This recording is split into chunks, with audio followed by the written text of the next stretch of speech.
ערב טוב. תודה רבה aussi au Rav Partouche de m'avoir invité à donner cours ce soir ici à Akroma. Je connais quelques visages. Je suis Yoel Benarouche. J'enseigne au Machon Meir et je suis aussi artiste peintre. Donc j'ai deux casquettes. Et aujourd'hui, Be'ezrat Hashem, je vous propose un cours concernant la Teshuvah et un petit peu toucher, bien entendu, Rosh Hashanah. La plupart du temps, nous avons l'impression que la Teshuvah naît après une faute. C'est-à-dire, on a fauté, on fait Teshuvah. C'est faux. Les Chachamim, dans la Gemara, dans le traité de Psachim, à la page 54, nous dit que la Teshuvah existe bien avant la création du monde. Autrement dit, il n'y a ni faute, ni monde, ni homme, ni femme, ni rien du tout. Il y a la pensée divine, et dans cette pensée divine, la Teshuvah existe déjà. Dans les termes de nos sages, Teshuvah, Kadma, La'olam. Mais moi j'ai une question. La création du monde, c'est une création de temps. Comment tu peux dire qu'avant la création du monde, il y a quelque chose? L'avant n'existe pas. Alors qu'est-ce que les sages viennent m'enseigner en me disant Teshuvah Kadma La'olam? Nous sommes obligés de conclure qu'il ne s'agit pas d'avant et d'après, mais de cause à effet. C'est-à-dire que la cause, plus exactement la racine, le sens de la création du monde, c'est la Teshuvah. Ça veut dire que la Teshuvah existait, qu'elle était la pensée divine pour créer le monde. Autrement dit, faire Teshuvah aujourd'hui, en bas, dans notre monde, après la création, c'est l'art d'être fidèle à la pensée divine qui a précédé la création. Tout simplement. Et plus je suis fidèle à cette pensée divine qui a précédé le monde, plus je suis en réalité en phase avec la pensée divine, avec le vouloir divin, avec sa volonté, avec le sens même pour lequel le monde a été créé. Ça veut dire qu'en réalité, ce monde n'a été créé que pour une seule chose, pour refléter, pour réfléchir les valeurs de l'infini dans cette création. C'est tout.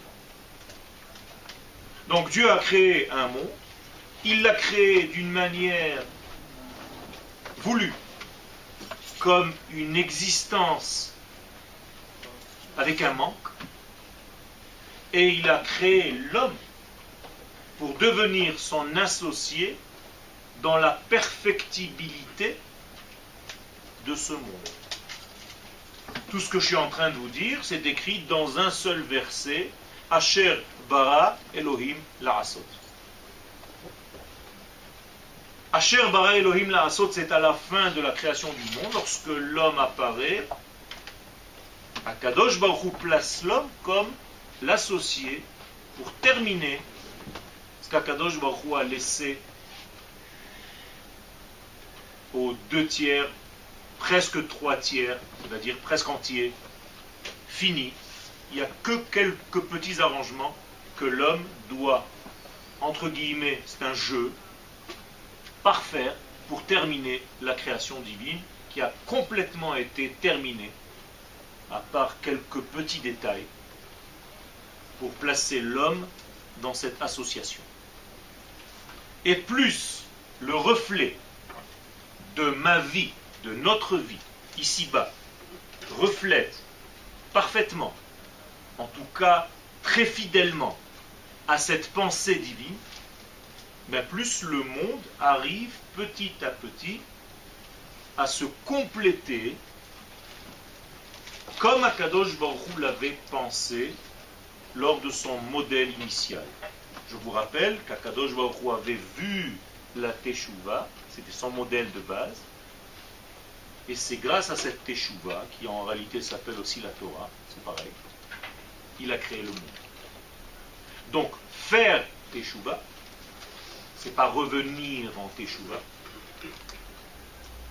mais faire Teshuvah, c'est appliquer avec nos pensées, avec nos paroles, avec nos actes, avec notre façon de vivre, pour devenir en réalité fidèle aux nuances divines, à la pensée divine initiale, primordiale, celle qui a précédé la création du monde. C'est-à-dire que si je suis fidèle au modèle initial, j'ai réussi ma mission. Au niveau collectif, et bien entendu, au niveau individuel. C'est-à-dire que ce que je viens de dire au niveau collectif est valable aussi chez l'homme et la femme, individuellement parlant. Je vais prendre mon exemple, comme ça personne n'est gêné. Quand Akadosh Baruch Hu a créé Yoel, eh bien il avait un modèle initial, une prévision. Ce modèle existe toujours. Il est dans un étage supérieur, c'est-à-dire dans un étage intérieur. Car supérieur ne veut pas dire en haut, vous comprenez bien. Ce n'est pas parce que vous quittez le sol à 3 millions de kilomètres que vous allez trouver quelque chose. Dieu n'est pas dans le ciel, ni dans la terre. Il est l'infini, béni soit-il. Il n'est pas non plus spirituel, Akadosh Baruch Hu. Ne le fermez pas dans des tiroirs de vos pensées, chas v'shalom. C'est de la avodah zara. Akadosh Baruch Hu n'est pas spirituel. Akadosh Baruch Hu, c'est l'infini. Il emplit les mondes et il entoure les mondes, et c'est une valeur qu'on ne peut même pas expliquer. C'est pour ça que toute définition d'Akadosh Baruch Hu est de la avodah zara. Alors comment est-ce qu'on fait pour le définir? Par la négative. Il n'est pas. En, sauf. À partir du moment où tu dis Dieu est, c'est déjà de la avodah zara. Tu l'as limité à ton propre cerveau. Donc c'est subjectif. C'est complètement faux. Moralité, vous ne pouvez pas monter vers Dieu. Il n'y a pas où monter. Et en plus de ça, si vous montez, c'est que vous avez l'orgueil de croire que vous savez où le cloisonner et le rétrécir tellement que vous montez vers lui. Vous avez déjà une direction. Alors qu'est-ce que nous devons faire? Tout simplement le laisser nous traverser. Entre guillemets, le laisser descendre. On ne doit monter nulle part. On doit tout simplement laisser à l'infini la possibilité de nous traverser et d'arriver dans ce monde fini. C'est ça monter. C'est-à-dire que si je m'élargis et je laisse l'infini me traverser, que ses idéaux me traversent, que ses valeurs me traversent, que sa manière d'être me traverse, je deviens quelqu'un qui monte, sans bouger de ma place. Sinon, il faut m'enfermer vite dans un hôpital de fous. On a été créé sur la terre pour y rester. Et arrêter de croire que la mort est un idéal, parce que là-bas, vous allez rencontrer plus Akadosh Baruch Hu de votre mort plus que de votre vivant. À Rosh Hashanah, on nous met bien en garde. Les Ma'anach Elohim Chaim. Tout ce qu'on fait, c'est parce qu'on sait que tu es un Dieu vivant, et non pas un Dieu mort, Chas v'shalom. Comme la maman du Rav Kook qui était dans le bateau qui venait en Eretz Israël, et il y avait des bonnes sœurs à côté, et les bonnes sœurs posent la question à la maman du Rav Kook sur le bateau qui arrive à Yafo. Qu'est-ce que vous venez faire en Terre Sainte, madame? Et comme une bonne fille d'Israël, elle leur répond par une question. Et vous, qu'est-ce que vous venez faire? Bien, nous, on vient pèleriner. Ah bon? Où ça? Bien, on va voir là où notre Dieu est mort. Et vous? Moi, je vais voir là où mon Dieu est vivant. C'est ça la grande différence. Ça veut dire que le monde dans lequel nous sommes n'est qu'un reflet et qu'un miroir de ce monde intérieur, de ce monde secret, qu'on a malheureusement tendance de croire qu'il est en haut. Mon Rav me dit que même le geste, quand on dit lui là-haut, c'est déjà de la avodah zara. Tu l'as jeté d'ici, tu l'as mis là-bas. Il n'y a pas plus d'en haut que d'en bas. Et votre corps n'est pas moins sain que votre neshama. Tous les deux ont été créés par le même créateur. Faire très attention avec ces notions. Nous avons été perturbés pendant 2000 ans avec des notions étrangères à notre culture et à notre essence Israël. Et il faut revenir à nos valeurs vraies, à notre véritable identité.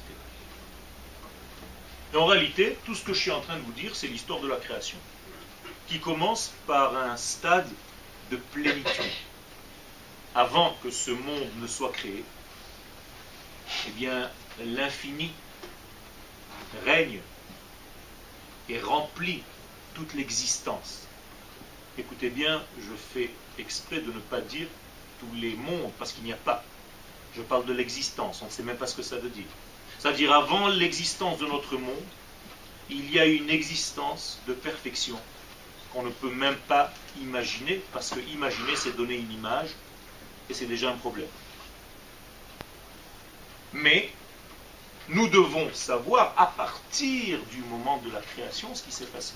Et là, à partir du moment de la création, il y a comme une brisure de cette entité. C'est lui-même qui le veut. Après rentrer dans l'étude, pourquoi et comment. Ça, c'est déjà de la Kabbalah. Mais il y a une certaine brisure de cette entité, de cette perfection, volontairement. Pour ne pas vous laisser en l'air, je vais vous donner des lettres. Avant la création du monde, nous sommes dans le Aleph. Vous savez que la lettre Aleph est imprononçable en hébreu. On ne dit pas le mot Aleph. À partir du moment où vous ouvrez la bouche, vous avez déjà dit le Aleph. Le Aleph ne se prononce pas. Ça veut dire que le Aleph, c'est un degré qui précède le monde dans lequel nous sommes. Nous sommes dans un monde de bêtes, de pluralité, de pluriel, de détails. C'est-à-dire que pour nous, le Aleph est incompréhensible. On n'arrive pas à concevoir le Aleph. Al-Lufo shel Olam. D'ailleurs, ouvrez tous les livres que vous voulez ici. Il n'y a jamais de page Aleph. Vous saviez? Quand vous ouvrez une Gemara, ça commence obligatoirement par la page bête. Pourquoi? Parce que c'est relatif à notre monde. Toi, l'homme, tu ne sais pas ce que c'est le Aleph. Tu es obligatoirement dans le bête. Bête, Gimel, Dalet, Heiva, et tout le reste. Mais commencez par bête, c'est-à-dire le début du pluriel. Et dans ce monde de pluriel, dans ce monde de deux, de pluralité, de dualité parfois, je dois retrouver le Aleph. C'est tout.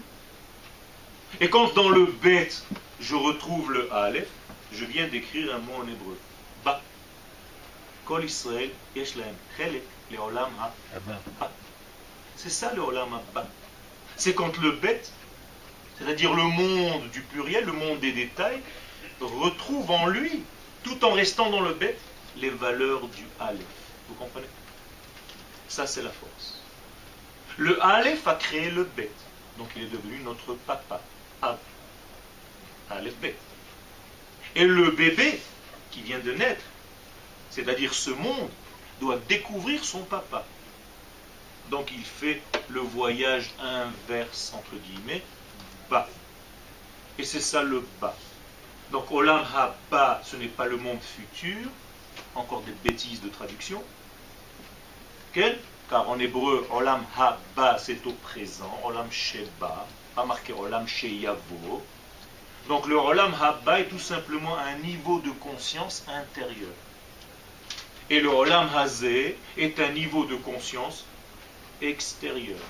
Voilà, votre serviteur, il a le Olam haba et le Olam hazé, un dans l'autre. Mon Olam haba, c'est ma neshama. Mon Olam hazé, c'est mon corps. Et ils marchent tous les deux ensemble.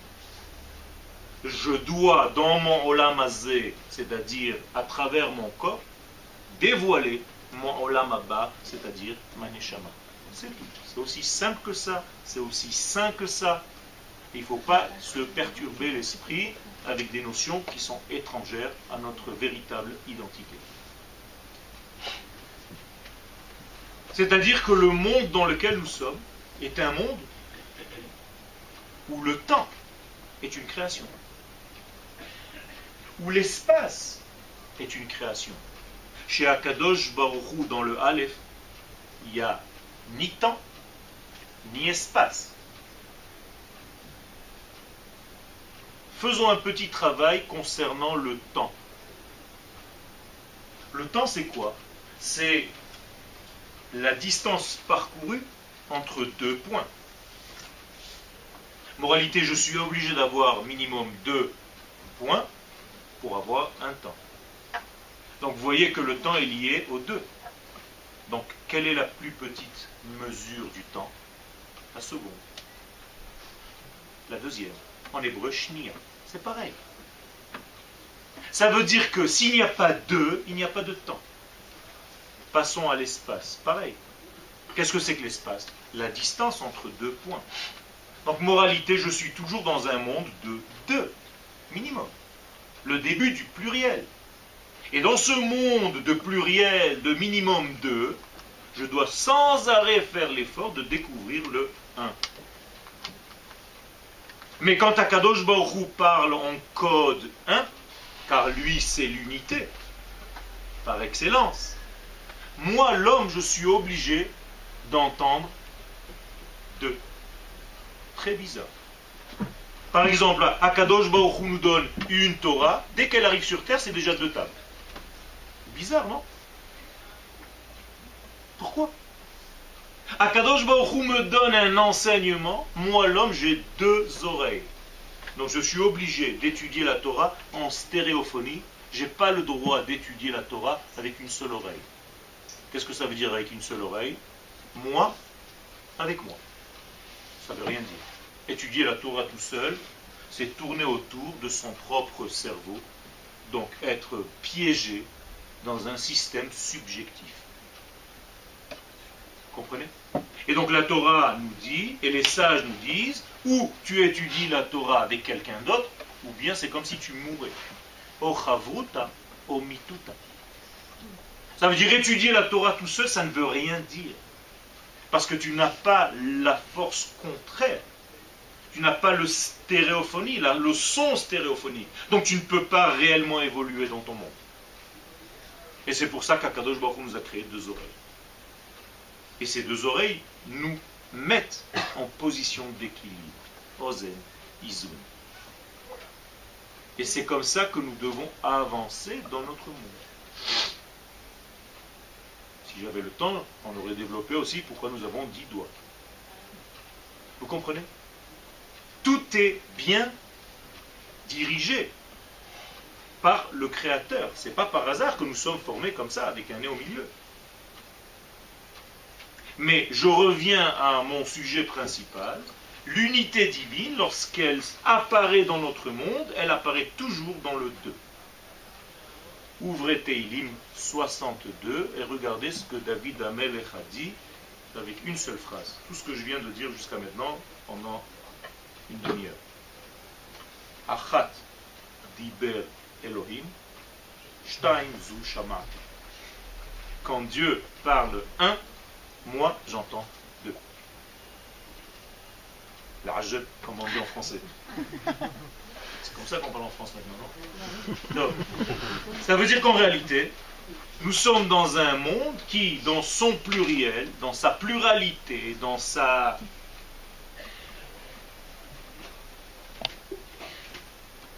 multitude de détails, dans sa diversité, doit dévoiler le 1. Et ça, c'est la chose qui, en réalité, est la plus dure, et c'est ce qu'on appelle la teshuva. Alors, je vous pose la question simple. Si je dois faire descendre le 1 dans le monde du 2, car je vous ai dit tout à l'heure qu'on n'a pas le droit, nous, de monter. Ce n'est pas le 2 qui va vers le 1. C'est le 2 qui découvre le 1 en lui, dans le 2.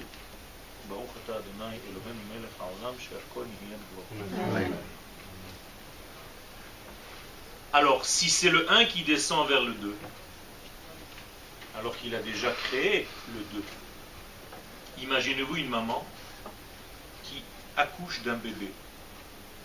Le bébé était en elle. Il se nourrissait d'elle. Mais il était inexistant. D'ailleurs, on ne compte pas ses jours tant qu'il est dans le ventre. Pourquoi? Quand un bébé naît, on ne dit pas il a 9 mois et 1 jour. Il a 1 jour. Quoi, les 9 mois dans le ventre ne comptent pas? Non. Pourquoi? Parce que tu n'as pas d'existence propre. Parallèle, lorsque le monde était dans le ventre d'Akadosh Baruch Hu, le monde ne comptait pas. Dès qu'Akadosh Baruch Hu, l'infini béni soit-il, a créé le monde, il a accouché de ce monde. Pourquoi je dis qu'il a accouché de ce monde? D'où j'ai sorti ça? Tout simplement, le mot créé se dit en hébreu bara. Or, bra, en araméen, veut dire fils.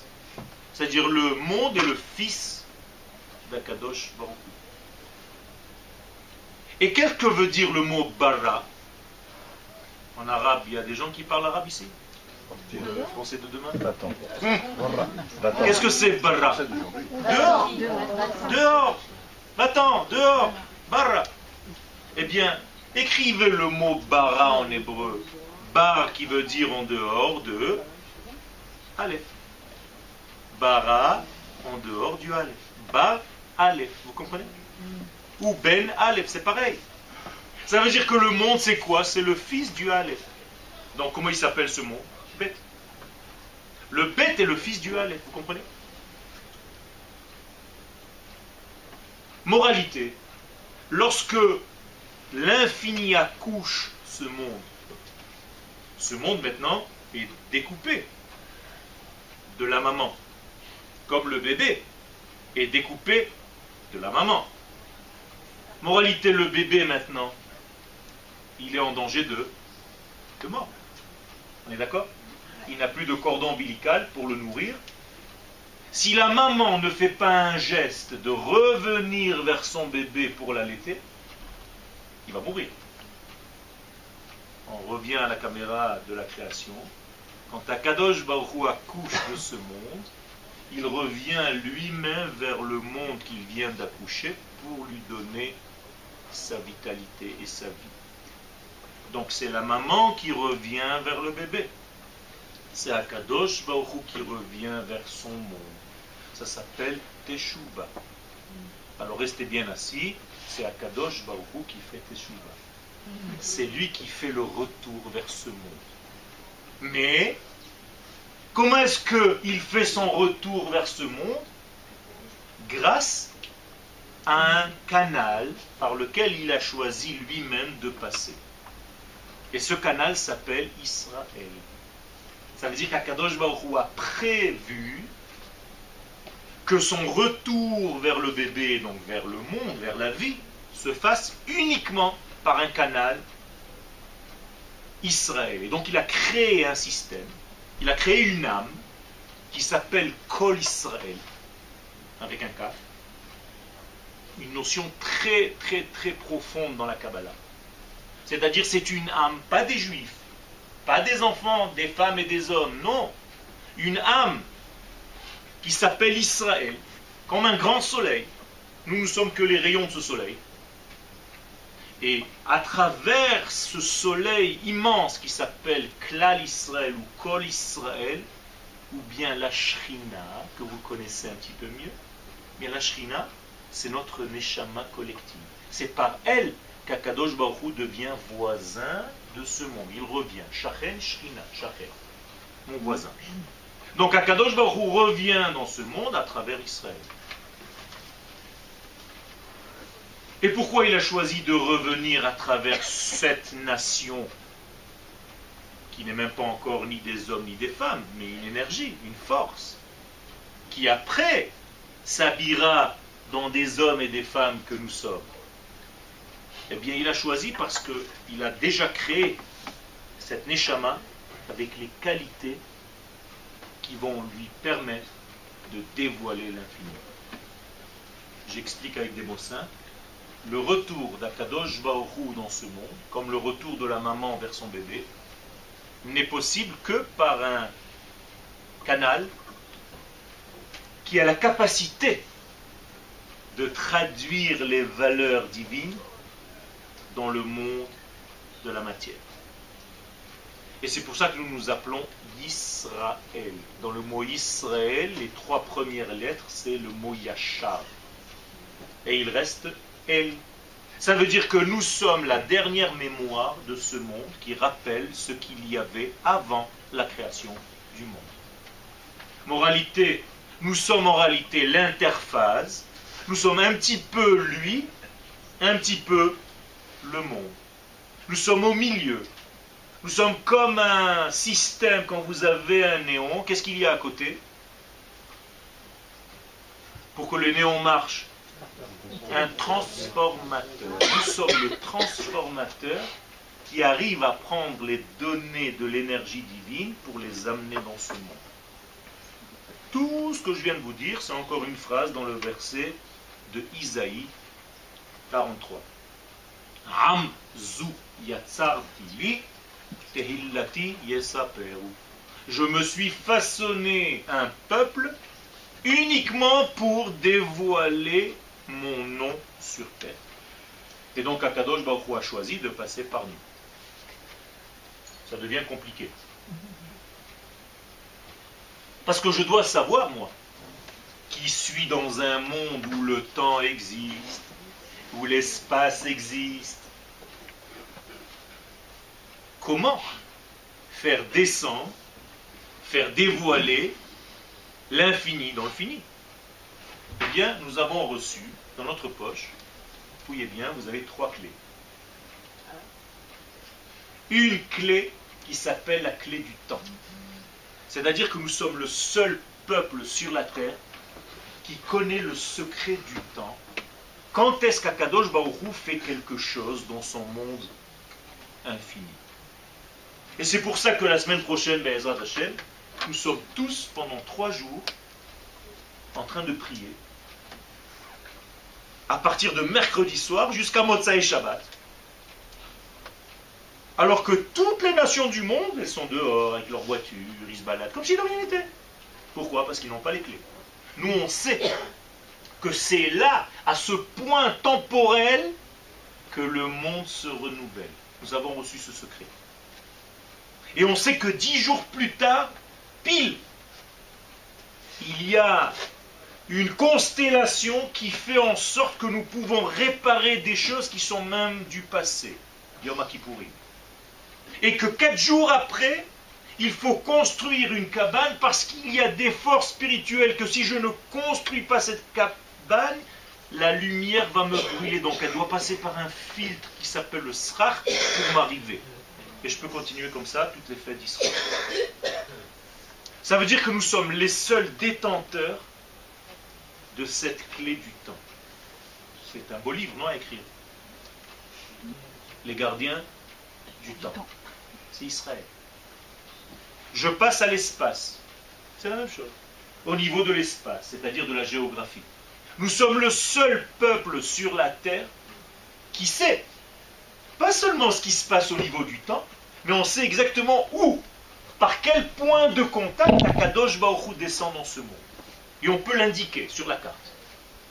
Aujourd'hui, il y a Klipatasela. Il y a une écorce qui, pour l'instant, c'est comme une orange. On a besoin de la peau tant qu'on n'a pas besoin de l'éplucher. Sinon, elle pourrit. Donc pour l'instant, il y a une peau, il y a une écorce. Le jour où le temps arrivera, l'épluchure partira et on prendra le fruit. Peu importe. Nous savons que c'est par ce point-là de contact qu'Akadosh Baruch Hu descend dans ce monde. Donc un bon homme, une bonne femme d'Israël, qu'est-ce qu'il doit faire? Arriver et habiter sur cette terre. Parce qu'ils savent qu'en réalité, le contact se fait ici. C'est pas parce que je suis spirituel et que j'ouvre des bouquins et des livres et que je prie que ça suffit. C'est Joha. Tu vas en dehors de cette terre pour prier et la prière elle est obligée de passer par cette terre. Vous savez qu'il n'y a aucune prière qui monte si ce n'est que par la terre d'Israël. Donc quand tu pries en dehors de cette terre, la prière elle est obligée de faire un voyage horizontal jusqu'à la terre d'Israël et là elle doit monter. Le problème c'est qu'elle ne peut pas quitter le territoire du pays dans lequel tu pries sans les gardes frontières. Comme toi, tu ne peux pas rentrer dans un avion pour monter en Israël sans passer par la douane. Eh bien, même tes tfilotes, quand tu es en France, en Amérique ou en Australie, elles doivent passer par des gardiens qui empêche la tfila de partir, de faire son aliyah. Et pourquoi il empêcherait? Tout simplement parce que c'est les maîtres des lieux. Ils se disent, mais attends, comment tu sors du territoire? Qui t'a donné l'autorisation? Vous comprenez ce qui se passe au niveau des tfilotes? Vous croyez que c'est facile? Tu rentres dans une synagogue à New York et tu pries et la tfila elle monte? Ça ne marche pas comme ça. Excusez-moi. Toutes ces expressions monter et descendre, ce sont des expressions humaines parce qu'on parle notre langage. En réalité, c'est pénètre et dévoile un degré du profond. Ni monter, ni descendre. D'accord? Même quand on dit qu'Akadosh Baruch Hu est descendu sur le mont Sinaï, vous croyez que c'est Batman? Il était dans le ciel, d'un coup il vient sur le mont Sinaï avec des ailes. Chas v'shalom, c'est de la limitation d'Akadosh Baruch Hu, c'est encore une fois d'Avodah Zara. Alors que veut dire le mot descendre? Se dévoiler, c'est tout. Descendre égale se dévoiler. Un maître descend vers ses élèves, donc il se dévoile à eux. Il ne fait pas l'acte de descendre. Quand tu dis à quelqu'un descends un petit peu ton niveau, c'est pour se mettre à la portée d'eux. Mais c'est tout, Akadosh Baruch Hu s'est mis à la portée des hommes. En hébreu, Dibra Torah Kilshon Bnei Adam. La Torah parle un langage humain pour qu'on comprenne quelque chose. Sinon je ferme les bouquins et je m'en vais. On est obligé de parler. Donc nous avons les secrets du temps, nous avons les secrets de l'espace, nous savons exactement les frontières par lesquelles Akadosh Baruch Hu se dévoile au monde. Et nous-mêmes, nous sommes le secret de l'être. C'est-à-dire qu'Akadosh Baruch Hu nous a choisi avec une neshama spéciale qui est capable, seule, elle, de savoir que toutes ces choses sont là. Et d'ailleurs, qui fait en sorte de dire que le temps est 1, 2, 3, 4, 5? Nous. Mekadesh à Shabbat, Israël, chez Mekadesh et Azmani. C'est nous qui sanctifions le temps. Donc on donne le ton. Ça veut dire qu'en réalité, nous avons les 3 clés essentielles par lesquelles Akadosh Baruch Hu descend dans ce monde. Ça s'appelle 3 pieds. En hébreu, Shlosha Regalim. Quel vous dites les 3 fêtes? Shalosh Regalim. Ces 3 pieds, c'est un trépied. Ça veut dire qu'Akadosh Baruch Hu descend dans ce monde sous forme d'un triangle. Toujours. Donc tout ce que vous allez voir dans ce monde est triangulaire. Toujours. Les lettres hébraïques sont triangles. Oui ou non? Quand vous écrivez Bet, combien de lettres il y a? 3. Bet, Yuta. Aleph, il y a aussi 3. La Torah, elle, combien de parties elle comporte? 3. Torah, Nevi'im et Ktuvim, ce qu'on appelle le Tanakh. Quel est le fils par lequel la Torah a été donnée? Moshe. C'est le 3e fils après Myriam et Aaron. Quel mois la Torah a été donnée? Le 3e mois. Nissan, Iyar, Sivan. L'Ajab. Combien de parties nous avons dans le peuple d'Israël? Kohen, Lévi, Israël. Ça devient très dangereux ce truc-là. Ça veut dire qu'en réalité, nous sommes un peuple triangulaire. Nous sommes le secret du triangle. Donc nous avons les 3 clés. Chaque pointe du triangle est l'une des clés. La Gemara, dans le traité de Shabbat 85, va nous nominer Am Telitaï, le peuple triangulaire, qui a reçu Oraita Telita'a, une Torah triangulaire, Beyarcha Telita'a, dans un mois triangulaire, et ainsi de suite. C'est-à-dire tout est triangulaire, tout est 3. Moralité, l'homme est un triangle. Quand il est bien fait, l'homme, il a les épaules larges et il est un petit peu plus pointu vers le bas. Et la femme, c'est l'inverse. Elle est étroite en haut et elle a des hanches. Et le mariage entre les deux, ça fait un Magen David. Ça veut dire qu'en réalité, nous sommes 2 triangles inversés et c'est toujours comme ça que ça marche. Je reviens à mon sujet. Et je rentre maintenant un tout petit peu dans les quelques minutes qui nous restent. Comment est-ce que toutes ces choses-là se réalisent? Nous devons avoir au moins un acte symbolique, quelque chose qui me rappelle, qui me fait entendre. Quelle est la mitzvah de Rosh Hashanah? Il y a une seule mitzvah. Shofar. pas le sofar, hein, le chauffard. Okay? En français, c'est un mauvais conducteur. Ici, c'est le meilleur. C'est-à-dire que le chauffard, il n'y a pas mieux pour la conduite d'Akadosh Baruch Hu. C'est à travers le chauffard qui se dévoile. Ce chauffard-là, si vous devez lui donner une lettre, à quelle lettre il vous fait penser? Un shin? Ah bon? Le chauffard doit être relativement droit, un tout petit peu courbé, mais pas machin comme ça. Vous savez que les grands chauffards que vous voyez comme ça, c'est juste qu'ils les ont chauffés dans une usine et ils leur ont donné des formes. C'est-à-dire au début il était comme ça, ils en ont fait un de 3 mètres. Okay? Ça n'existe pas, c'est pas naturel. Imaginez-vous la pauvre, la bête avec un chauffard de 3 mètres, elle se colle partout, elle n'arrive même pas à manger. Donc elle a 2 petits bois, comme ça, tranquille, et on enlève tout simplement, exactement comme ça.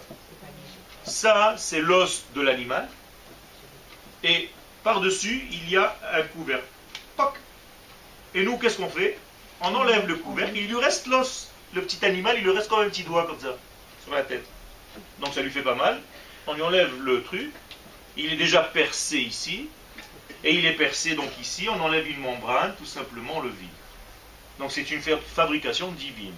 L'homme n'a rien fait pour le chauffard, juste il le retire de l'animal. Comprenez? Maintenant ce chauffard-là, c'est un travail du divin. Moi, qu'est-ce que j'ai à voir moi avec ce chauffard? Je ne sais même pas ce que ça veut dire, c'est un langage que je ne comprends pas. Vous comprenez les sons, vous? Tout. Qu'est-ce que ça veut dire? Tout, tout, tout, tout, tout, tout, tout, tout. Eh bien, il faut que je décode, moi. Si j'ai pas un décodeur, j'en vends, hein, avant Rosh Hashanah. Des décodeurs de son. Pour savoir exactement ce qu'on fait. Si vous ne savez pas ce que vous êtes en train d'entendre dans le chauffard, la seule chose que vous pouvez dire, ah, il a bien sonné. Oh, le pauvre, il a du mal hein, aujourd'hui. C'est pas ça, Rabotai, on n'est pas chez Miles Davis, dans un concert de jazz. Il faut savoir ce que la sonnerie du chauffard dit. Et d'ailleurs, en hébreu, c'est pas une sonnerie. Il n'y a qu'en français que c'est une sonnerie. C'est une tekiah. Tekiah, c'est autre chose. Fausse traduction, je vous mets un 0 si vous dites la sonnerie du chauffard, ça veut rien dire. Malheureusement, on est en train de parler un langage qui est complètement en dehors du système de Ham Israël. Qu'est-ce que vous voulez qu'on fasse? C'est terrible, mais on a 2000 ans de maladie. Okay? On ne sait pas parler notre langue. Mais si vous compreniez l'hébreu, le langage d'Akadosh Baruch Hu lui-même, parce que quand il a créé le monde, il n'a pas dit que la lumière soit... Non, il a dit Yehi Or. C'est autre chose. Okay? Alors malheureusement, toute traduction est une trahison. Alors, je reviens. On est obligé de parler en français. La sonnerie du chauffard, elle a un secret. Eh bien, tout ce que je viens de vous raconter jusqu'à maintenant, ça se reflète dans cette sonnerie. La première sonnerie, le premier son, c'est quoi, toujours? D'abord, quelle est la sonorité du premier son? C'est toujours un son continu. Tout, qui doit durer minimum 4 secondes. C'est encore un secret, je ne peux pas tout sortir maintenant. Non, non. Parce que le 4e, c'est le dévoilement. Après, vient tout, tout, tout. Et ce tout, tout doit durer aussi 4 secondes. C'est-à-dire qu'en réalité, c'est le même son qui était au début, juste découpé. Et après lui, va venir un son encore plus en détail. Minimum 9. Tout.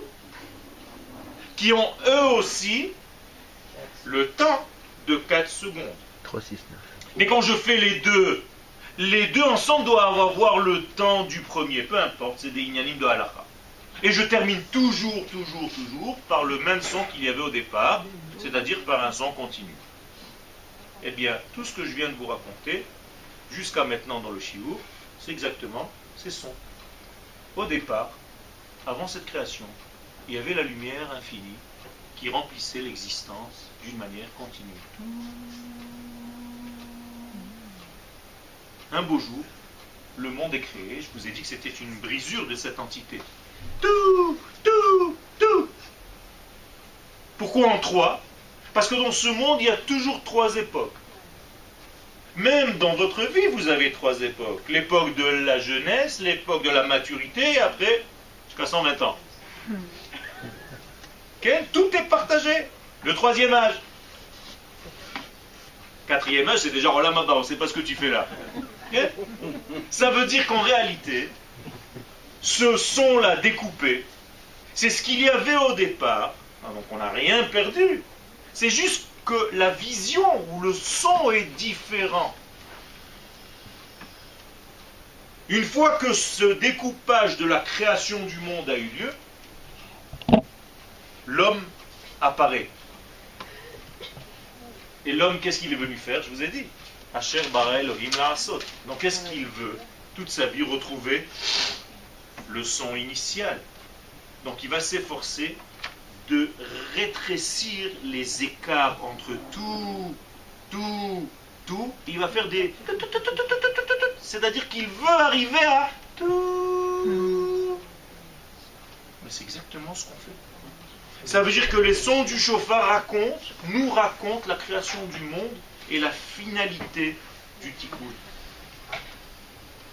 Mais je vous ai dit tout à l'heure que c'était un instrument divin. Alors quand je sonne du chauffard ou quand j'entends le chauffard, d'ailleurs quelle est la mitzvah, de sonner ou d'entendre? D'entendre. Mais plus d'écouter. Parce que j'entends, je peux entendre des bruits. Il faut écouter, il faut bien comprendre. Ashrei ha'am yoda'eh teruah. C'est-à-dire c'est un peuple qui connaît les secrets de ce terroir. C'est un instrument divin, donc il faut savoir le décoder. Alors, je vous raconte quelque chose qu'on n'a pas aujourd'hui, mais que bientôt, Be'ezrat Hashem, on aura. Quand il y avait le Beth Amikdash, au même moment où on sonnait du chauffard, il fallait sonner en même temps avec 2 trompettes en argent pur. On appelle en hébreu des chatzotzot. Contrairement au chauffard, qui est une fabrication divine, il y a marqué Made in Akadosh Baruch Hu. La trompette, c'est Made in l'homme. Made in Olam Hazeh. Ça veut dire que la trompette, c'est moi qui la fabrique. J'ai pris de la matière de ce monde, je l'ai fondue, j'ai fait tout un travail pour fabriquer une trompette. Donc en réalité, la trompette, elle est dans quel chiffre d'après le début du cours? 2. Parce que c'est humain. D'ailleurs, combien de trompettes il faut? 2. Combien de chauffards il faut? 1. Vous comprenez maintenant? Ça veut dire que le chauffard qui est divin, c'est 1. Parce qu'il est toujours de l'ordre du divin. D'ailleurs, la Gemara le dit dans le traité de Rosh Hashanah, chauffard, keivan de zikaron kaate kelifnim dame. Le chauffard est toujours intérieur, c'est-à-dire il représente en fait Akadosh Baruch Hu. Quand est-ce qu'on a entendu le chauffard? Au moment de la création du monde, au moment de la Torah, au moment du rassemblement, quand il y a une guerre, quand il y a n'importe quoi, le chauffard il est toujours là, il accompagne. Et à la fin des temps, Teka beshofar gadol cherutenu. Vesanes lekabetz galuyotenu. Ça veut dire que ceux qui ont fait leur aliyah, c'est-à-dire tous, comment ça se fait que vous êtes là? Parce que vous avez entendu le son du chauffard. Pas celui de la synagogue. À l'intérieur de vous, Akadosh Baruch Hu a soufflé dans les branches. Ça veut dire qu'Akadosh Baruch Hu, vous avez entendu le chauffard qui vous a dit ne reste pas ici, c'est pour ça que vous êtes là. Et vous avez bien fait de l'entendre, ça veut dire que vous êtes quand même assez délicat, sensible. Malheureusement, nous avons encore des frères qui sont là-bas. Alors il y a 3 styles de chauffard, dit le Rav Kook. Chauffard gadol, c'est le top. Il y a chauffard benoni, c'est chauffard moyen. Et un chauffard katan, et qui parfois n'est même pas cachère, parce que par exemple le chauffard pris de la tête d'une vache, c'est pas cachère. Mais on peut sonner quand on n'a rien d'autre. Dit le Rav Kook, c'est trois formes d'hommes et de femmes qui vont venir à la fin des temps rejoindre leur peuple sur la terre d'Israël. Parmi eux, ceux qui entendront le grand chauffard, parce qu'ils se disent, ah, ça y est, le temps est arrivé, il faut que je monte. Et ceux qui n'ont pas eu ce privilège, ce choix, peu importe, ils vont monter avec un chauffard moyen. C'est-à-dire, ils vont se dire, bon, on n'a plus rien à faire ici, c'est un petit peu dangereux, l'argent c'est plus que c'était, la France c'est plus que c'était, et ainsi de suite. Ça c'est un petit chauffard moyen, mais bon, il vaut ce qu'il vaut. Il y a le troisième chauffard du Rav Kook, c'est celui qui va monter avec un grand coup de pied. Un chauffard katan, c'est pas nous qui sonnons, c'est la vache, c'est-à-dire un chauffard pas caché, qui va nous donner un bon coup de pied là où je pense, pour nous faire sortir. Dit le Rav Kook, c'est à toi de choisir le chauffard qui te correspond. Je termine. Puisque les chatzotzrot sont une fabrication humaine, donc en réalité, il faut deux pour retrouver le 1 du chauffard, vous comprenez? Donc qu'est-ce que c'est chatzotzra? Dit le Zohar, chatzitzura. En hébreu, demi-forme. Ne dis pas chatzotzra, dis chatzitzura. Ça veut dire que vous êtes de demi-portion tous ici. Nous sommes tous des demi-portions dans ce monde. La preuve, c'est que pour arriver à avoir un tout petit peu de divin, il faut que je trouve l'âme, la demi-âme qui me correspond. Sinon, j'arrive pas à avancer. Ça, c'est les chatzotzrot. Moralité, qu'est-ce que ça veut dire? Qu'au même moment où on sonne du chauffard dans un monde d'idéaux, moi, dans ce monde, je dois faire une imitation avec ma petite trompette à moi pour essayer d'être au diapason, d'être à l'image du chauffard divin. Donc je termine par ce que j'ai commencé. Notre manière d'être dans ce monde n'est qu'un reflet de ce qui se passe dans le monde des idéaux. Autrement dit, nous avons deux étages dans notre monde. L'étage de l'idéal divin, tel qu'il l'a pensé, et l'étage du réalisé, tel que nous essayons, nous nous efforçons de réaliser. Et qu'est-ce qu'on doit faire dans cet étage d'en bas? Ha'atek hadbek, c'est-à-dire copier, coller. On doit prendre les valeurs d'en haut et les amener en bas. Ça s'appelle la teshuva. C'est-à-dire qu'on aide, entre guillemets, à Kadosh Baruch Hu à revenir dans notre monde après l'accouchement. On aide la maman à rejoindre son bébé pour lui donner à manger. Et donc tout notre travail, c'est pas de s'affoler, c'est tout simplement de ne pas gêner la descente, entre guillemets, d'Akadosh Baruch Hu dans notre monde. C'est tout. Enlève toutes les barrières qui gênent le flux, la circulation divine dans ce monde. Et chaque fois que tu fais un travail qui va dans le sens de ce qu'Akadosh Baruch Hu avait prévu dans sa création, tu fais le même travail que lui. Donc il utilise ton être, tu deviens un prisme qui correspond à ce qu'Akadosh Baruch Hu veut, donc il t'utilise et il glisse à travers toi et le divin remplit le monde. Et ce n'est pas des mots en l'air, parce que lorsque le divin remplit le monde, par exemple, nous sommes en train de donner un cours de Torah, moi j'enseigne, et vous vous écoutez et on étudie ensemble. Nous sommes en train de faire un acte qu'Akadosh Baruch Hu veut, parce que grâce à cet acte-là, il circule à travers nous dans le monde. Et cette circulation, elle change beaucoup de choses. Vous, vous êtes assis, on est ici dans cette salle, mais, par exemple, grâce à ça, il y a une femme qui devait mourir maintenant, qui vient d'être soignée à l'hôpital. Il y a un bébé qui avait un cordon ombilical autour du cou et qui vient d'être sauvé par un médecin. Il y a un soldat d'Israël maintenant qui devait recevoir une balle et juste il a avancé et la balle ne l'a pas touché. Vous comprenez ce que je suis en train de vous dire? Ça veut dire qu'il est en train de se passer des choses, parce qu'il y a plus de divins sur terre, qui font en sorte qu'il y a plus de santé, plus de bonheur, plus d'argent, plus de joie, plus de tout ce que vous pouvez imaginer dans votre vie. C'est ça qu'il faut penser. Quand on fait un acte ou une mitzvah, c'est pas une bonne action, c'est pas pour avoir mon petit olam haba, ma petite place religieuse. C'est tout simplement avoir le souci qu'il y ait plus de divin sur terre. C'est ça le vrai souci. Et Rosh Hashanah, qu'est-ce qu'on vient faire? On vient proclamer qu'Akadosh Baruch Hu descend sur terre. C'est ça qu'on est venu faire à Rosh Hashanah. On ne parle même pas de nos problèmes personnels. On ne demande même pas pardon à Rosh Hashanah. On demande simplement de rejouer le rôle pour lequel nous avons été créés. C'est-à-dire être le médiateur du dévoilement d'Akadosh Baruch Hu sur terre. Si on arrive à le faire, eh bien on va choisir, on va définir à Rosh Hashanah la couleur du lien qu'il y aura pendant toute l'année qui va venir. C'est ça qui est décidé à Rosh Hashanah. C'est-à-dire si on fait un bon travail, eh bien le lien sera agréable. Je ne veux même pas dire le contraire. Donc je nous souhaite de faire le bon travail pour être les meilleurs vecteurs, les meilleurs canaux par lesquels le divin revient, fait teshuva, revient sur la terre. Et son retour sur la terre, c'est en réalité le grand bonheur dans tous les sens du terme. Toda Rabba.